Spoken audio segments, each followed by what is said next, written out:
ప్రభునామములో వందనాలు తెలియపరుస్తున్నాను. అందరికీ భారతీయ క్రైస్తవ దినోత్సవ శుభాభివందనాలు తెలియపరుస్తున్నాను. Wish you happy Indian Christian day. ఈరోజు నా అనేకులు భారతదేశం వ్యాప్తంగా భారత క్రైస్తవ దినోత్సవాన్ని జరుపుకుంటున్నారు. తోమా గారి యొక్క జ్ఞాపకాలను జ్ఞాపకం చేసుకుంటూ, తోమా ఈ భారతదేశానికి పంపించబడ్డాడు. దేవుని ద్వారా దేవుని సేవ చేశాడు, సంఘాలు కట్టాడు, తన పరిచర్యను తుదముట్టించుకొని ప్రభు దగ్గరికి చేర్చబడ్డారు. దేవుని ప్రజలారా, ఈ మాటలు ఆలకిస్తున్న దేవుని బిడ్డలారా, మీరు తోమా గారిని జ్ఞాపకం చేసుకొని ఆయన అడుగు జాడలలో ఆయన వేసిన మార్గంలో మనం నడుచుకుంటూ వెళ్ళగలిగితే చాలు. మనం క్రొత్త మార్గం వేయనవసరంలా, క్రొత్త మార్గం కోసం మనం అన్వేషించిన అవసరంలా. ఆయన ఒక మార్గాన్ని వేసాడు. ఆ మార్గంలో వెళ్ళగలిగితే మనం ప్రభువుని చేరుకోగలుగుతాం. బైబిల్ మనం చదివినట్లయితే యోహాను సువార్త 11వ అధ్యాయం 16వ వాక్యాన్ని చదువుకుందాం. అందుకు దిదుమానబడిన తోమా ఆయనతో కూడా చనిపోవుటకు మనము వెళుదామని తన తోటి శిష్యులతో చెప్పెను. అందుకు దిదుమానన్న తోమా తన తోటి శిష్యులతో ఆయనతో మనం చనిపోవటానికి కూడా వెళదామని చెప్పాను. చాలా మంది అనుకుంటారు తోమా పిరికివాడని, తోమా ధైర్యం లేని వ్యక్తి అని చెప్పేసి అనుకుంటూ ఉంటారు. కొన్ని కథనాలు మనం విన్నట్లయితే ఏదో చీట్లు వేశారంట, తోమాకి భారతదేశం సువార్తకి వెళ్ళమని చెప్పేసి ఆ చీటు వస్తే నేను వెళ్ళలేను, నన్ను పంపించొద్దు, భారతదేశాన్ని పంపినని చెప్పేసి మొట్టమొదట అన్నాడు అని చెప్పేసి కొన్ని కథనాలు ఉన్నాయి. దేవుని ప్రజలారా మీరు గమనించండి, తోమా అంతటి పిరిగివాడైతే భారతదేశాన్ని పంపించొద్దు, అక్కడ పరిస్థితులు బాగలేదు, నాకు ఆరోగ్యం సహకరించిన వ్యక్తి అయితే యేసు ప్రభుతో అన్న మాట తన తోటి శిష్యులతో చెప్పిన మాట ఏంటంటే చనిపోవటానికి కూడా మనం వెళ్దాము. లాజరు చనిపోయాడు, తిరిగి లేపుదాం రండి అని చెప్పేసి అంటే శిష్యులు అంటారయ్యా, ఇప్పుడు యూదులు నిన్ను కనిపిస్తే రాళ్లతో కొట్టి చంపాలని చూస్తున్నారు, ఇప్పుడు ఆ ప్రాంతానికి వెళ్తాం అవసరమా, వెళ్ళొద్దని చెప్పేసి తోటి యేసు ప్రభు శిష్యులు కొంతమంది చెప్పారు. కానీ ప్రభు ఏం చెప్పాడంటే వెళదాం, మనం వెళ్ళి లాజరు లేపుదాం అన్నప్పుడు ఈ తోమా మిగతా శిష్యులతో చెప్పిన మాట ఏంటంటే ఆయనతోటి మనం చనిపోవటానికైనా సిద్ధమే, వెళ్దాం, చనిపోవటానికి వెళదాం. ఒకవేళ ఆయన కొట్టి చంపారనుకోండి, ఆయన వెనుకున్న మనల్ని కూడా కొట్టి చంపుతారు. ఆయన చనిపోయారనుకోండి, మనం చనిపోదాం అని చెప్పేసి మిగతా శిష్యులతోటి ధైర్యంగా ఒక మాట చెప్పగలిగిన ఏకైక వ్యక్తి తోమానండి. అటువంటి తోమా నేను భారతదేశం పంపించొద్దని చెప్పేసి అని భయపడే మాటలు, అధైర్యపరిచే మాటలు ఎట్లా చెప్పుకుంటారు నాకు నమ్మబుద్ధి కాల. కొన్ని కథనాలు ఉంటాయి, ఆ కథనాలు వాళ్ళకి ఇష్టం కథనాలు జరిపించుకుంటారు, చెప్పుకుంటుంటారు. ఒకవేళ అది వాస్తవం అవాస్తవం ప్రక్కన పెట్టండి, కానీ ఇక్కడ మనం గమనించినట్లయితే తోమా ధైర్యంగా చెబుతున్నాడు, మనం వెళదాం, ఎక్కడికి, చనిపోవటానికని మనం వెళదామన్నాడు. అట్లాగనే భారతదేశానికి వచ్చాడు, చనిపోయాడు, హతసాక్షిగా ఆయన తన ప్రాణాలు అర్పించాడు దేవునికి. ఈరోజు మీ ఆత్మీయ జీవితాలలో సేవ చేస్తున్న సేవకులైనా, లేదంటే విశ్వాస జీవితంలో విశ్వాసాల కొనసాగుతున్న విశ్వాసులైనా, పరలోకాన్ని సిద్ధపడాలని చెప్పుకున్న ఆత్మీయులైన ఎవరైనా సరే అన్ని అనుకూలంగా ఉంటే భక్తి చేస్తారు, అన్ని అనుకూలంగా ఉంటే సేవ చేస్తారు, అన్ని అనుకూలంగా ఉంటే ప్రార్థన చేస్తారు. కానీ తోమా ప్రతికూల పరిస్థితులలో కూడా, భయానకమైన పరిస్థితులలో కూడా నాగడ్డ మీద చేయి పెట్టి వెనుకు తిరుగువాడు నా రాజ్యం పాత్రుడు కాడన్నట్లుగా తోమా దేవుని పిలుపునందుకునే సేవకు వచ్చాడు. పిలుపునందుకునే సేవకు వచ్చిన తర్వాత యేసు ప్రభు ఎక్కడికి వెళితే అక్కడికి వెళదాం, యేసు ప్రభుతో మనం జీవిద్దాం, యేసే మనకి తప్పించి వేరేది లేదని చెప్పేసి తన తోటి శిష్యులతో చెప్పి అదే విధముగా తోమా భారతదేశానికి వచ్చాడు. పరిశుద్ధులను మీరు గమనించండి, మిగతా 12 మంది శిష్యులు కానివ్వండి, దైవజనుడైన పౌలు గారు కానివ్వండి, వీళ్ళంతా సేవ చేసిన ప్రాంతం అంతా ఆ యెరూషలేము చుట్టుప్రక్కల ప్రాంతాల్లోనే చేశారు. అంటే ఇంచుమించుగా యేసు ప్రభుని గురించి తెలిసిన ప్రాంతాలు అవన్నీ. కానీ తోమా అన్నాడే యేసు ప్రభు తెలియని ప్రాంతం, యేసు ప్రభుని అంగీకరించిన ప్రాంతం, యేసు ప్రభుని అంగీకరించిన ప్రజల మధ్యకి ధైర్యంగా వచ్చి పరిచయం చేసిన వ్యక్తి తోమా. ఈరోజు నీ ఆత్మీయ జీవితాలలో దేవుని కొరకు అప్పగించుకొని నాకు పరిశుద్ధత కావాలా, పాపం వద్దు, లోకం వద్దు, ఆచారాలు వద్దు, సాంప్రదాయాలు వద్దు. ఇక నేను ప్రభుత్వంలో యుగాలను నివసిస్తాను.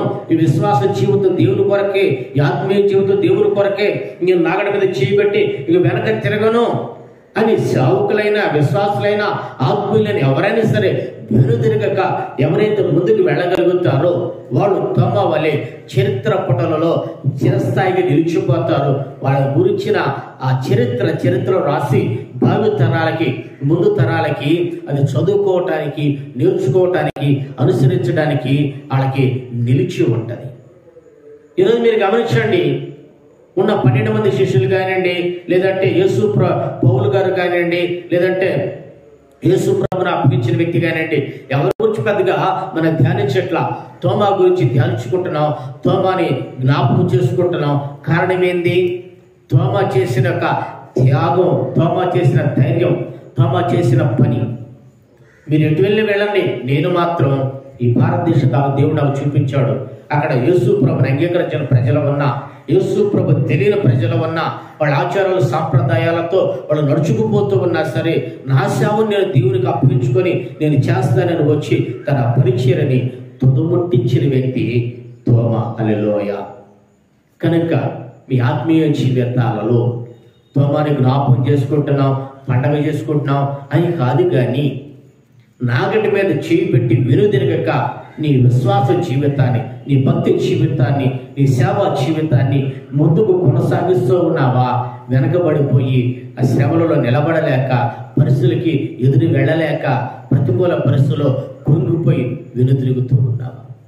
తోమాని అడుగుపెట్టిన దగ్గర నుంచి చంపటానికి వెన్నంటే ఉన్నారు. ఆయన చేసిన ప్రతిదాన్ని విమర్శించాడు. అయినా తన పరిచర్య, దేవుని పిలుపు కొరకు వచ్చిన సేవ, దేశాన్ని రక్షించాలని, దేశం బాగుండాలని వచ్చి ఎక్కడికి అడుగు పెట్టాడు. ఇక్కడ ఆఖరి రక్త పొట్టు వరకు ఈ భారతదేశపు గడ్డ మీదనే కాల్చి ప్రభు దగ్గరికి చేర్చబడ్డాడు. ఇంకొక విషయాన్ని మనం గమనించి చదివినట్లయితే యోహాను సువార్త 4వ అధ్యాయం 5వ వాక్యాన్ని చదువుకుందాం. అందుకు తోమా, ప్రభువా ఎక్కడికి వెళ్ళుచున్నావో మాకు తెలియదే, ఆ మార్గం ఎలాగో తెలియదని ఆయన అడుగగా యేసు, నేనే మార్గము సత్యము జీవమునని, నా ద్వారా తప్ప ఎవడును తండ్రి వద్దకి రాడు. నా ద్వారా తప్ప తండ్రి వద్దకి ఎవడో రాడు. ఈరోజు మీ ఆత్మీయ జీవితాలలో మీరు గమనించండి, యేసు ప్రభుతో 12 మంది శిష్యులు ఉన్నారు. అనేక సందర్భాల్లో నీకు ప్రశ్నలు అడిగారు. చివరికి వాళ్ళ అమ్మను కూడా ఒకసారి రికమెండేషన్ తీసుకొచ్చారు. కానీ ఎవరిని అడిగినా సరే తోమా అడిగిన ప్రశ్న ద్వారా, తోమా దేవుణ్ణి అడిగిన, యేసు ప్రభుని అడిగిన ఆ ప్రశ్న ద్వారా ప్రపంచానికి ఒక మార్గం కనపడింది. అప్పటి వరకు నేనే మార్గము, సత్యమును, జీవమును, నా ద్వారా తప్ప ఎవరు తండ్రి దగ్గరికి వెళ్ళాడు, ఎవరు పరలోకి వెళ్ళాలని చెప్పేసి యేసు ప్రభు ఎక్కడ చెప్పలేదు. ఎవరు కూడా వాక్యాన్ని విన్నవాళ్ళు, బాప్తిసం పొందిన వాళ్ళు ఎట్లా మనం పరలోకి వెళతాం, ఏది మార్గం, ఏది సత్యం, ఏది జీవం అనే విషయం ఎవరు గ్రహించలేకపోయారు. ప్రభు చెప్పాడు, ఇగో నేను వెళ్తున్నాను, నా తండ్రి అంటే అనేక నివాసాలు కలవు, లేని అడుగుతూ చెబుతాను, నేను నివాసములు సిద్ధపరిచిన తర్వాత మరలా మీ దగ్గరకు వచ్చి మిమ్మల్ని తీసుకువెళ్తానంటే, యేసు ప్రభువా నువ్వు ఎక్కడికి వెళ్తున్నావు మాకు తెలియదే అన్నాడు. నువ్వు ఎక్కడికి వెళ్తున్నావు తెలియదు అన్నాడు. తెలియని అవసరం ఏందయ్యా, నేనే మార్గమును, సత్యమును, జీవమును అన్నాడు. ఈరోజు నీ ఆత్మీయ జీవితాలలో అడగవలసిన ప్రశ్నలు అడగాల.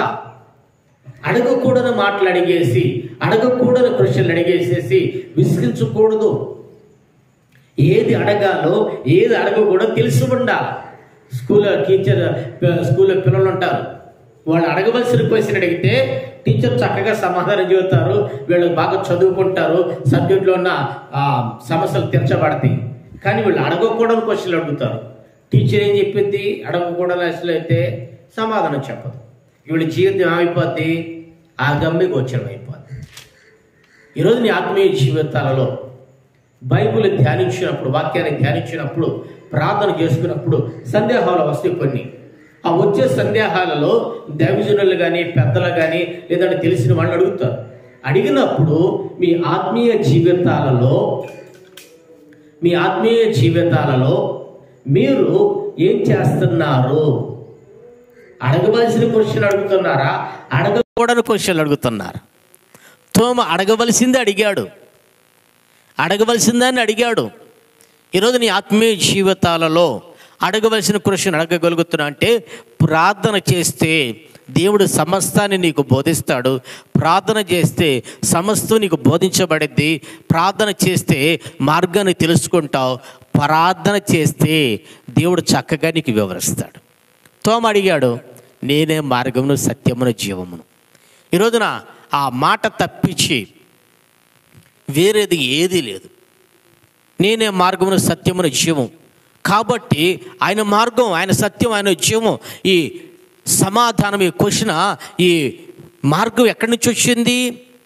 ఎక్కడి నుంచి వచ్చిందంటే తోమా ద్వారానే సర్వ మానవాళికి, ప్రపంచానికి యేసు ప్రభు బయలుపరిచి, ఇదిగో నా ద్వారానే మార్గము, సత్యమును, జీవం, నేను తప్ప వేరే వాళ్ళు ఎవ్వరు లేరు. కనుక ఈరోజు మీ ఆత్మీయ జీవితాలలో మీరు మోక్షం వెళ్ళాలన్నా, మోక్ష మార్గం చేర్చబడాలన్నా, ఈ కష్టాలు, కన్నీళ్ళు, బాధలు చుడిపించబడాలన్నా, శ్రమలో, నిందలు, అవమానాలు చుడిపించబడాలన్నా, నిత్య మార్గంలో, నిత్య జీవులు చేరాలంటే ఆయనే మార్గము, సత్యమును, జీవం. యేసు ప్రభు ఒక మార్గం. ఆ మార్గంలో తోమా పయనించాడు. యేసు ప్రభు సత్యం. ఆ సత్యాన్ని ప్రపంచానికి బోధించి యేసు తోమా భారతదేశాన్ని తీసుకొచ్చి, ఇదిగో ఇది సత్యం అండి, ఇది సత్యం, జీవం ఆయనే, ఆయనలోనూ జీవం ఉన్నది. మనకి జీవం ఎక్కడ దొరకదు, యేసు ప్రభు ద్వారానే జీవము దొరికిద్దని ఈ తోమా ద్వారా ప్రపంచానికి వచ్చింది. ఆ మార్గాన్ని, సత్యాన్ని, జీవమును పట్టుకొని భారతదేశానికి వచ్చి భారతదేశాన్ని సత్య మార్గంలోకి నడిపించాడు తోమా. భారతదేశాన్ని సత్య మార్గంలోకి నడిపించాడు తోమా. కనుక ఈ రోజున మనం క్షేమకరంగా, ప్రశాంతంగా నిత్య జీవాన్ని సిద్ధపడగలుగుతున్నామంటే అది తోమా గారు అడిగిన ప్రశ్నే. ధైర్యం చేసి అడిగాడు యేసు ప్రభుని, ప్రభువా నువ్వు ఎక్కడికి వెళ్తున్నా మాకు తెలియదే, నువ్వు ఎక్కడికి వెళ్తున్నా తెలిసి మేము కూడా ఎక్కడికి వస్తామన్నాడు. అందరూ మోక్షం మోక్షం మోక్షం అంటున్నారు, మోక్షం చేరమంటారు. ఎట్లా చేరాలా? అది ఎక్కడ ఉన్నది? ఎవరు చేరగలుగుతారు? ఎట్లా చేరగలుగుతారనే విషయం ఎవరు బోధించలేకపోయారు, ఎవరు దాన్ని బయలుపరచలేకపోయాడు. తోమా దానిని బయలుపరిచాడు. హల్లెలూయా. ఈరోజు మీ ఆత్మీయ జీవితాలలో బైబిల్లో సత్యం ఉన్నది, బైబిల్లో మార్గం ఉన్నది, బైబిల్లో జీవం ఉన్నది. కనుక ఆ మార్గమును, సత్యమునని చెప్పిన, జీవనని చెప్పిన యేసయ్యని వెంబడిస్తే నువ్వు నిత్య మార్గంలో, నిత్య జీవులో చేరగలుగుతావు. తోమా దేవుడు చూపించిన మార్గాన్ని పట్టుకొని ఈ భారతదేశానికి వచ్చి కేరళ ప్రాంతం అంతా తిరగరించుముచ్చుగా ఆ ప్రాంతాన్ని కదిలించాడు. ఆ తర్వాత ఇంకొంచెం సువార్త ప్రకటించబడింది. ఆ తర్వాత దేవుని వాక్యం చేత ఈ దేశం పట్టబడుతూ ఉన్నది. మూడోది ఇంకొక మాట మనం గమనించి చదివినట్లయితే యోహాను సువార్త 20వ అధ్యాయం 27వ వాక్యాన్ని చదువుకుందాం. తరువాత తోమాను చూచి, నీ వేలు ఇటు చాచి నా చేతులు చూడుము, నీ చేయి చాచి నా ప్రక్కలో ఉంచి అవిశ్వాసివి కాక విశ్వాసివై ఉండమనెను అనెను. అందుకు తోమా ఆయనతో, నా ప్రభువా నా దేవా అనెను. గమనించండి, ఈ తోమాలో ఇంకొక విషయం మనం గమనిస్తే ఈ 3 సందర్భాల్లోనే తోమా గురించిన విషయాలు బైబిల్లో రాసి ఉన్నాయి. యేసు ప్రభు శిష్యులందరూ ఉన్నారు, యేసు ప్రభు ప్రత్యక్షమయ్యారు. ఇదిగో తోమా చూడు, చూసి నమ్మిన వారి కంటే చూడక నమ్మిన వారు ధన్యులు అని చెప్పేసి, చూడు అని చెప్పేసి తోమానికి తన గాయాలు చూపించాడు. అందుకు వెంటనే తోమా అన్నాడు, నా ప్రభువా నా దేవా అన్నాడు. నా ప్రభువా నా దేవా అన్నాడు. ఈరోజు మీ ఆత్మీయ జీవితాలలో నా ప్రభువా నా దేవా అని అనగలుగుతున్నావా? ఆ రోమా ప్రభుత్వ పరిపాలన రోజుల్లో ఒక 2 విషయాలు ప్రజలు పలకడానికి భయపడేవాళ్ళు. ఒకటి, ఎవరు దేవుడు, ఎవరు ప్రభువు, అధికారం ఎవరిది. యూదులేమో పాత నిబంధన కాలంలో ఉన్నారు, యేసు ప్రభు పేరు చెబితే ఒప్పుకోరు. వీళ్ళు రోమా ప్రభుత్వ అధికారంలో ఉన్నాళ్ళు, వాళ్ళది అధికారం కాబట్టి వాళ్ళే దేవుడు, వాళ్ళే అధిపతి. కానీ తోమా నా ప్రభువా, నా దేవా అని చెప్పేసి ధైర్యంగా పలికి ప్రపంచానికి తన ధైర్యాన్ని చూపించారు. మిగతా వాళ్ళందరూ పిరిగి పందలై భయపడి ఇంట్లో దాక్కొని తలుపులు వేసుకుంటే తోమ ఊరంతా తిరిగేసి నా ప్రభువా, నా దేవా అని చెప్పేసేసి ఆ యెరూషలేమంతా చాటించాడు. అందుకే మీరు ఎప్పుడైనా సరే తోమా గారి ఫొటోస్ కానీ, ఆయన ఆనవాళ్ళు కానీ, లేదంటే ఆయన పరిచయం చేసిన సేవా ప్రాంతాల్లో ఉన్న చర్చిలు కానివ్వండి, చూడండి, ఈ చర్చిలన్నీ తోమా గారి స్వహస్తాలతో కట్టిన చర్చిలేవి. ఆయన పునాదులు వేసి ఆయన పూర్తి చేసిన చర్చిలు అవి. వాటి చోట ప్రతి చోట నా ప్రభువా, నా దేవా అని రాసి ఉంటుంది. అంటే యేసు ప్రభ నా దేవుడు, యేసు ప్రభే నా అధికారి. రోమేల అధికారి కాదు, రోమా ప్రభుత్వం నాకు సంబంధం లేదు. యూదులు పాత నిబంధనలో ఉన్నారు, వాళ్ళతో సంబంధం లేదు. ఇప్పుడు నేను క్రొత్త నిబంధనలోకి వచ్చాను, యేసయ్య రక్తం ద్వారా నేను కడగబడ్డాను, నా ప్రభువు నా దేవుడు అని చెప్పేసి తోమ ఒప్పుకున్నాడు.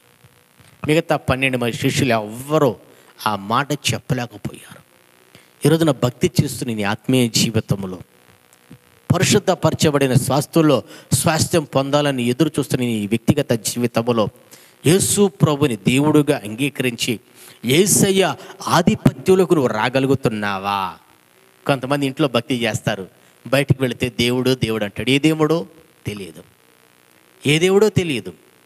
కానీ తోమ ఇంట్లో దేవుడు యేసు ప్రభే, బయట కూడా దేవుడు యేసు ప్రభే. నా ప్రభువా, నా దేవా, నా యేసయ్య అని తోమ ప్రకటించాడు. ఆ నినాదంతో సువార్తను ప్రకటించాడు. కనుక మీ ఆత్మీయ జీవితాలలో ఏదో ఇండియన్ క్రిస్టియనిజం అని చెప్పేసి ఈ రోజున వాక్యం చెప్పటం, ఈ రోజున ప్రార్థన చేయటం, ఈరోజు మీటింగ్లు పెట్టుకోవటం, ఈరోజు భక్తి చేసినట్టుగా ఉండటం కాదు. కానివ్వండి, ప్రభువు రాకడ వరకు, జీవితకాలం వరకు నీ భక్తి నువ్వు కాపాడుకుంటూ నా ప్రభువా, నా దేవా అని చెప్పేసేసి నీవు దేవుని విడవక వెంబడించగలుగుతున్నావా? ప్రభుని స్తుతించగలుగుతున్నావా? తోమా గారు నా దేవా, నా ప్రభువా, నా ప్రభువా, నా ప్రభువా, నా దేవా అని చెప్పేసి నినాదంతో వచ్చాడు. ఈ 8 చర్చిలు తోమా గారు కట్టినయ్య. దేవుని దయ వలన నా చర్చిలన్నీ చూడటానికి ప్రభు కృపనిచ్చాడు. ఆ చర్చిలో ఆ రోజున తోమా గారు వచ్చి ఈ రోజు కూడా ఆ ప్రాంతాలంతా మారుమూల గ్రామాలుగా ఉన్నాయంటే, మరి ఆ రోజున ఇంకెంత మారుమూల గ్రామాలుగా ఉన్నాయండి? ఈ రోజున అంత పరిస్థితులు ఉంటే ఆ రోజున ఇంకెంత పరిస్థితి ఉంది? ఆయన పుట్టి పెరిగింది యెరూషలేము, చల్లటి ప్రాంతం, మంచి వాతావరణం, శ్రేష్టమైన ఆహార పదార్థం. కానీ మన ప్రాంతం వేడి.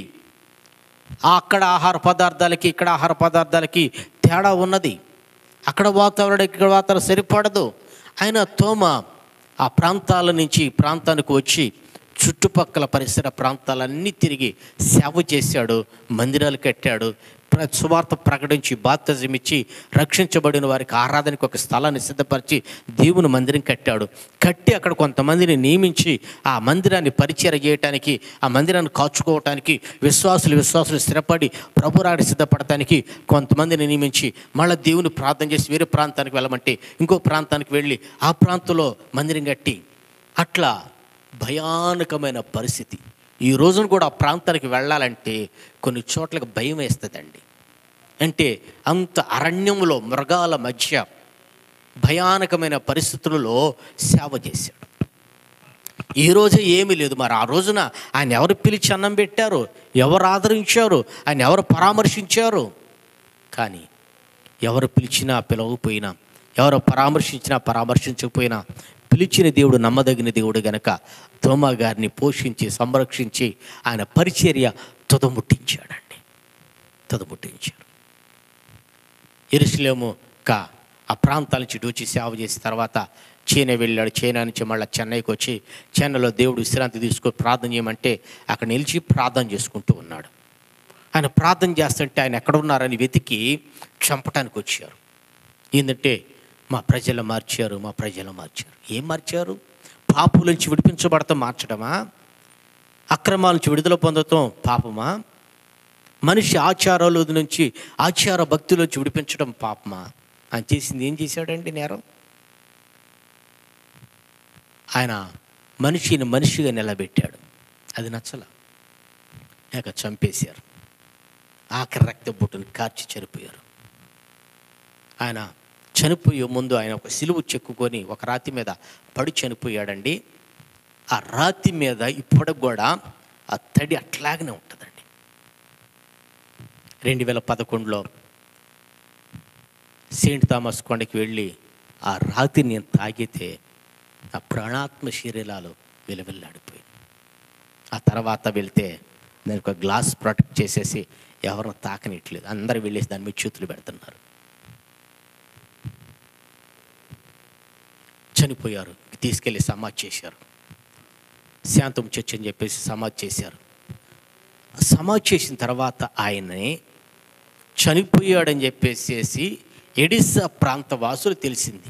అంటే యెరూషలేము నుంచి ఆయన సేవ చేసుకుంటూ పరిచయం చేసుకుంటూ ఎడిసా పట్టణంలో సేవను ప్రారంభించి సొంత వ్యక్తిగతంగా ఆ ప్రాంతాన్ని కదిలించి ఇట్లా భారతదేశానికి వెళుతున్నానని ఎడిసా ప్రాంతంలో చెప్పి భారతదేశానికి వచ్చారు. తోమా గారి ద్వారా ఆ ఎడిసా ప్రాంతం అంతా రక్షణలోకి వచ్చింది.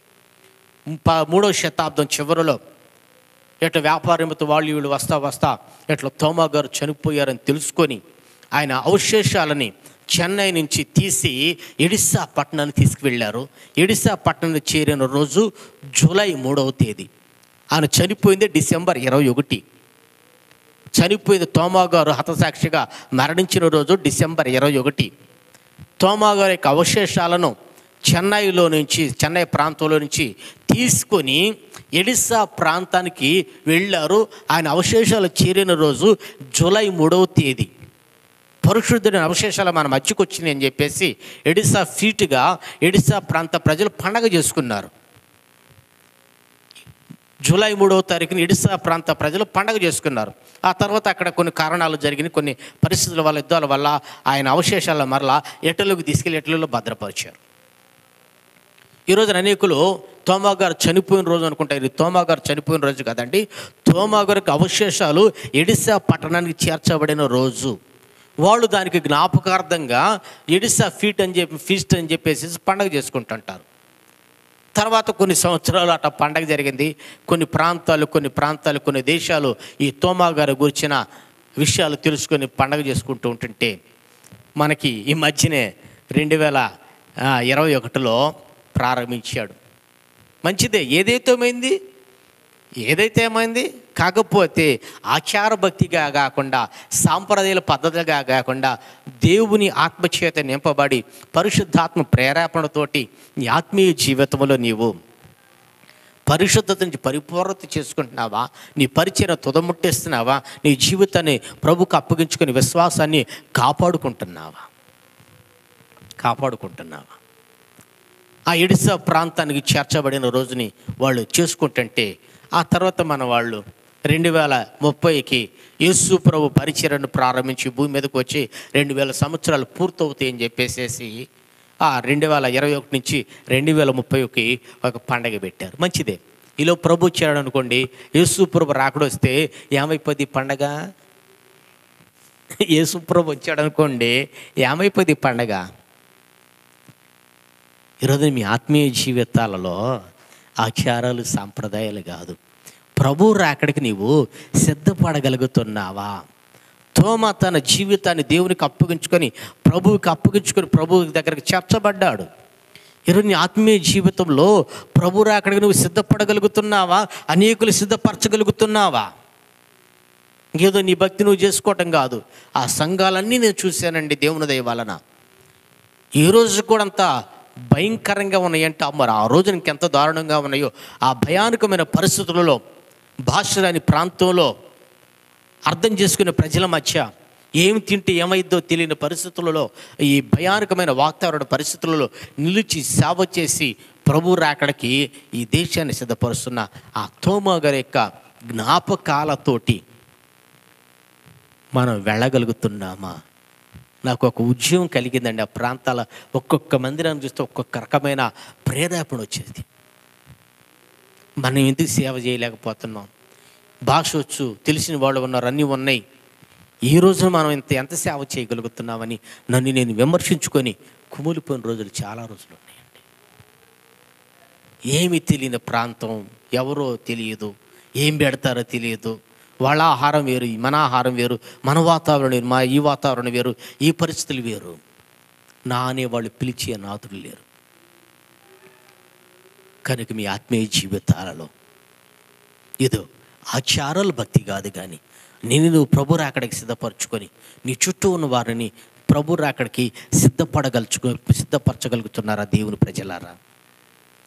కనుక తోమా గారి గురించి బైబిల్ క్లుప్తంగా ఈ 3 విషయాల్లోనే రాసింది నాకు తెలిసి. ఇంకెక్కడ తోమా గారి గురించి ప్రత్యేకంగా ఎక్కడ రాయలా. అని ఎక్కడ రాయకపోయినా సరే దేవుని మార్గాన్ని ప్రపంచానికి ఇచ్చి నాగటి మీద చేయి పెట్టి వెనక తిరగకుండా నా ప్రభువా నా దేవా అని చెప్పేసి ధైర్యంగా బ్రతికిన వ్యక్తి తోమా. మిగతా శిష్యుల గురించి అన్ని విషయాలు, అన్ని ఆనవాలులు, అంత సాక్ష్యం కూడా లేదు. కొంతమందికి చేశారు సేవ. కనుక నీ ఆత్మీయ జీవితంలో ఇది మొదలుకొని ఎకనైనా ఈ మాటల వెంటనే మీరు ఒక తీర్మానానికి వచ్చి నన్ను నేను దేవునికి అప్పగించుకొని నా జీవితాన్ని తుదముట్టిస్తాను, నన్ను వలే అనేకులు రక్షణ పొందినట్లుగా ప్రభు రాకడ సిద్ధపడినట్లుగా సిద్ధపరుస్తానని మీరు దేవుని సువార్తని ప్రకటిస్తూ దేవుని వైపు అనేకులు తిప్పి యేసు ప్రభు యొక్క మార్గాన్ని, సత్యాన్ని, జీవాన్ని పరిచయం చేసి ఆ మార్గంలోకి తీసుకొచ్చి నరకం నుంచి తప్పించగలుగుతున్నారా? నరకం నుంచి తప్పించబడి నిత్యజీవులో చేరునట్లుగా సహాయం దయచేయండి. తలలు వంచండి, ప్రార్థన చేసుకుందాం. వినిన మాటలు ఒక్కసారి నెమరు వేసుకోనండి. వినిన మాటలు బట్టి దేవునికి అప్పగించుకోనండి. అయ్యా, తోమా గారి జ్ఞాపకం చేసుకున్నాం. ఆయన వల్ల నేను కూడా నా జీవితాన్ని కాపాడుకొని అనేకులు నీవు రాకడ సిద్ధపరుస్తాను, అనేకులు రాకడ సిద్ధపరుస్తాను. ఏది ఉన్నా లేకపోయినా నా ఆత్మీయ జీవితాన్ని కాపాడుకుంటాను. ప్రార్థన చేసుకుందాం. జీవాధిపతి, దయగలిగిన తండ్రి, ఆశ్చర్యకరుడా, ప్రార్థన ఆలకించేవారా, తోమా గారి యొక్క జ్ఞాపకార్థంగా జరుగుతున్న ఈ ఇండియన్ క్రిస్టియన్ డే ఏదో రోజున మీరు మాట్లాడిన ప్రతి మాటను బట్టి వందనాలు. దయగలిగిన తండ్రి, భారతదేశ క్రైస్తవ దినోత్సవ శుభాకాంక్షలతో మేము జరుపుకుంటాగా మీరు తోడుగా ఉండి సహాయం చేశారు. వందనాలు. దయగలిగిన తండ్రి, నీ నామం స్తుతించబడినట్లుగా వినిన మాటల్ని మా హృదయాలలో స్థిరపరిచి ఫలింపచేయండి. ఆ మాటలు మా హృదయాలలో ఫలింపచేయండి. దయగలిగిన దేవా, ఆచారాలు, సాంప్రదాయాలు, పద్ధతులు కాదు కానీ నీ రక్తం ద్వారా కడగబడి, నూతన పరచబడి, పాప క్షమాపణ పొంది, పరిశుద్ధపరచబడి, పరిశుద్ధత నుంచి పరిపూర్ణత చెందినట్లుగా దయచూపండి. సత్యములోంచి సర్వసత్తులకు మీరు నడిపించండి. ఆదరణకర్త మీకు పంపిస్తాను, సర్వసత్తులకు మిమ్మల్ని నడిపిస్తారని మీరు సెలవిచ్చారు. ఈరోజు అనేకులు సత్యాన్ని తెలుసుకుంటున్నారు, సర్వసత్తులకు నడిపించలేకపోతున్నారు. అయా, సత్యంలోంచి సర్వసత్తులకి నడిపించబడినట్లుగా దర్శించండి. దయగలిగిన తండ్రి, ఎవరైతే బాధపడుతూ, ఇబ్బంది పడుతూ, కృంగిపోతున్నారో తోమా గారిని ఒక్కసారి జ్ఞాపకం చేసుకొని సంతోషంతో, ఉత్సాహంతో, ఉజ్జీవంతో ముందుకు నడిపించబడినట్లుగా దయచేపండి. ఇప్పటి వరకు తోడుగా ఉండి నేను గురించిన ఆ జ్ఞాపకాలతో నీ రాకడగా మమ్మల్ని సిద్ధపరచుచున్నందుకై స్తుతులు, స్తోత్రాలు చెల్లిస్తూ యేసు నామమున అడుగుచున్నాము తండ్రి, ఆమేన్. మన ప్రభువైన యేసుక్రీస్తు కృపయు, తండ్రి అయిన దేవుని ప్రేమయు, పరిశుద్ధాత్మ దేవుని సన్నిధి, సమాధానం మనకును సకల పరిశుద్ధులకును తోడై ఉండి నడిపించును గాక. ఆమేన్. హల్లెలూయా.